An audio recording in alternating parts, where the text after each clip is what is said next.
ఆరోగ్యశ్రీ అనేది doctor YS Rajasekhara Reddy గారు ప్రారంభించిన పథకం. మరి మా ప్రభుత్వం వచ్చిన తర్వాత కూడా ఇది ఒక మంచి కార్యక్రమం అని చెప్పి ఈ ఆరోగ్యశ్రీని 2 లక్షల రూపాయల నుంచి ఆ రోజు 5 లక్షల రూపాయలకు పెంచి ఈ పథకాన్ని బీఆర్ఎస్ ప్రభుత్వం కొనసాగించింది అధ్యక్ష. సో బీఆర్ఎస్ ప్రభుత్వ హయాంలో దాదాపు మేము 8,000 కోట్ల రూపాయలు ఖర్చు పెట్టి 18 లక్షల మందికి బీఆర్ఎస్ సమయంలో ఆరోగ్యశ్రీ కింద సేవలు అందించడం జరిగింది. సరే, మీ ప్రభుత్వం వచ్చిన తర్వాత మీరేమన్నారంటే దీన్ని 5 లక్షల నుంచి 10 లక్షల రూపాయల వరకు పెంచుతామని చెప్పారు. కానీ ఇలా మంత్రి గారు ఇచ్చిన సమాధానంతో మనకు చాలా స్పష్టంగా ఏమర్థమవుతుందంటే అధ్యక్ష, ఈ 5 లక్షల నుంచి 10 లక్షల రూపాయలకు పెంచడం వల్ల ఈ ప్రభుత్వం వచ్చిన 2.5 సంవత్సరాల్లో ఎంతమంది లబ్ధి పొందారంటే కేవలం 496 మంది మాత్రమే లబ్ధి పొందారు ఈ 2.5 years లో. కారణం ఏంటి అంటే ముఖ్యంగా కార్పొరేట్ ఆసుపత్రులు ఈ మేజర్ సర్జరీస్ కు ఆరోగ్యశ్రీ కింద ట్రీట్మెంట్ ఇవ్వడం లేదు.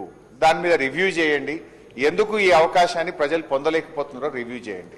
ఇన్ఫాక్ట్ మా ప్రభుత్వం ఉన్నప్పుడు కూడా మేము చెప్పుకోలేదు, కానీ 5 లక్షల నుంచి 10-15 లక్షల వరకు కూడా 607 మందికి బీఆర్ఎస్ ప్రభుత్వంలో కూడా 5 లక్షల పైన డబ్బులు ఇచ్చాం ఆరోగ్యశ్రీ కింద.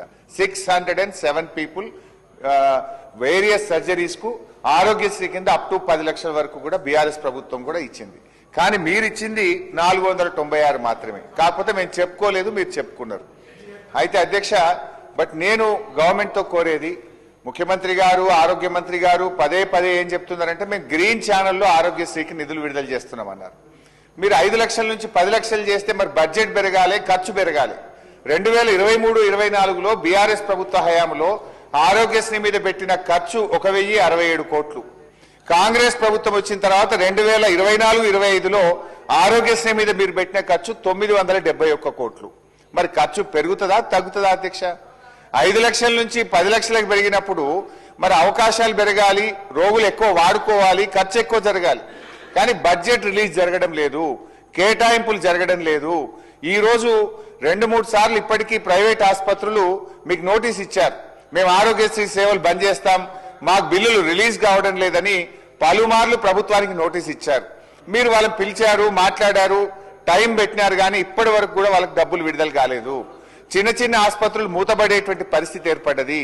దయచేసి ఈ రోజు నేను మంత్రి గారిని సూటిగా అడుగుతా ఉన్నా, ఆరోగ్యశ్రీ కింద as on today pending bills ఎన్ని ఉన్నాయి, బిల్స్ రెడీ ఫర్ పేమెంట్ ఎంత, బిల్స్ అండర్ స్క్రూటినీ మీ డిపార్ట్మెంట్ లో ఎంత ఉన్నాయి, ఎప్పట్లోగా ఈ ఆరోగ్యశ్రీ బిల్లులు చెల్లిస్తారు?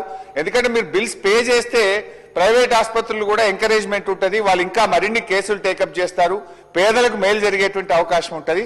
ఇటు ప్రభుత్వ ఆసుపత్రులకు ఇటు ప్రైవేట్ ఆసుపత్రులకు కూడా ఆరోగ్యశ్రీ బిల్లులు పెండింగ్ లో ఉండడం వల్ల ఇబ్బంది జరుగుతా ఉంది. మీరు ఇచ్చిన హామీ ప్రకారం దీన్ని గ్రీన్ ఛానల్లో పెట్టి ఈ ఆరోగ్యశ్రీ బిల్లులు ఎప్పటికప్పుడు విడుదల చేయాలని మీ ద్వారా ప్రభుత్వాన్ని కోరుతున్నాం.